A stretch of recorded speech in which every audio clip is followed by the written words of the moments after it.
Bonjour et bienvenue à cette capsule sur les compétences de thérapie comportementale dialectique de TCD Montréal.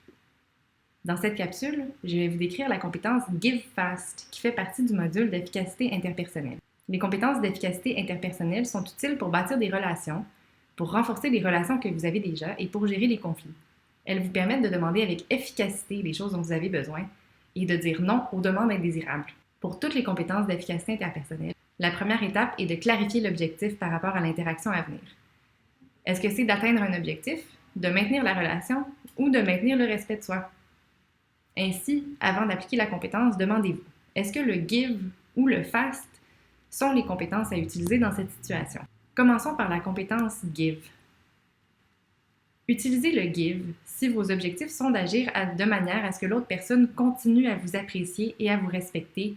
Si votre objectif est d'équilibrer vos objectifs immédiats avec le bien-être de leur relation à long terme et de conserver les relations importantes pour vous. Avant d'utiliser la compétence, histoire d'être efficace, demandez-vous qu'est-ce que je veux que la personne éprouve par rapport à moi après notre interaction, que j'obtienne ou non ce que je veux? Qu'est-ce que je devrais faire pour obtenir ou pour maintenir cette relation? L'acronyme GIVE signifie garder la bienveillance, s'intéresser, valider, être cordial. Commençons par garder la bienveillance.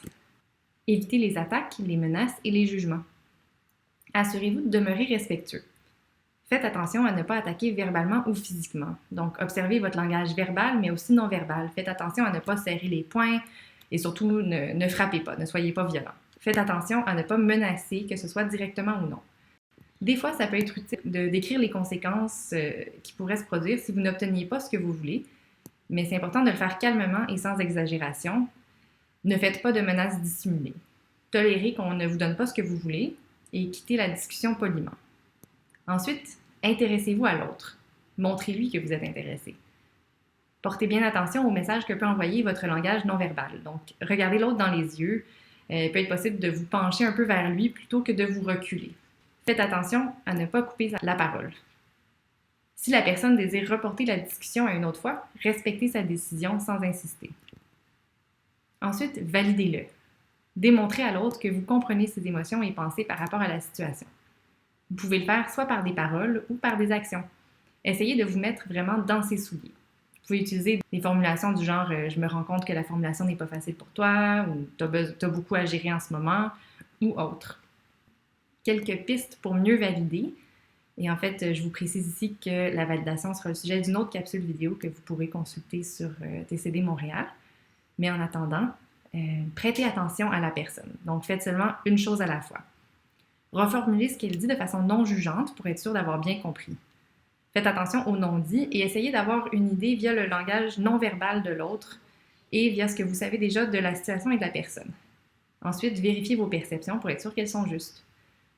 Essayez de chercher des raisons qui pourraient expliquer ce que ressent la personne. Essayez de penser à ce qu'elle a vécu dans le passé et en ce moment. Est-ce que par exemple, elle est stressée à la maison? Est-ce qu'elle a déjà vécu des difficultés semblables qui peuvent être ravivées en ce moment? Ensuite, cherchez la validité dans ce qu'elle vit. Il y a toujours une parcelle de validité dans l'expérience de l'autre. Sa réponse peut correspondre aux faits ou elle peut être tout simplement bien compréhensible puisqu'elle constitue une réponse logique aux faits actuels. Ensuite, soyez cordial, souriez. Essayez de mettre l'autre à l'aise, de faire preuve de tact. Vous pouvez aussi faire preuve d'humour. Maintenant, passons à la compétence FAST. Utilisez le FAST si votre priorité dans l'interaction est de conserver votre respect de soi par rapport à comment vous avez géré l'interaction. Vous pouvez entre autres l'utiliser pour respecter vos valeurs et vos convictions, pour agir de façon à vous sentir en accord avec votre conscience ou pour agir de façon à vous sentir compétent et efficace. Avant d'utiliser le FAST, pour être efficace, demandez-vous qu'est-ce que j'aimerais éprouver vis-à-vis de moi-même au terme de cette interaction, que j'obtienne ou non ce que je veux? Qu'est-ce que je dois faire pour réussir à me sentir de cette façon? Qu'est-ce qui va fonctionner, être efficace? L'acronyme FAST signifie Fair Play, arrêter les excuses, soutenir ses valeurs et transmettre honnêtement.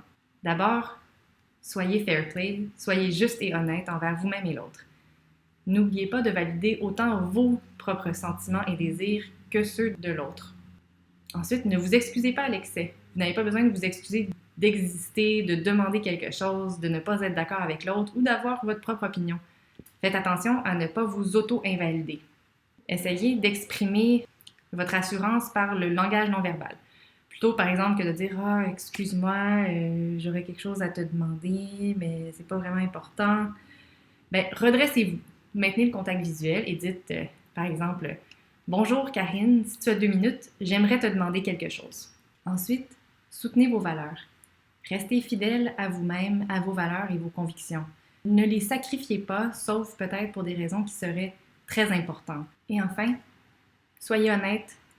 Ne mentez pas. Ne vous représentez pas comme impuissant si vous ne l'êtes pas réellement.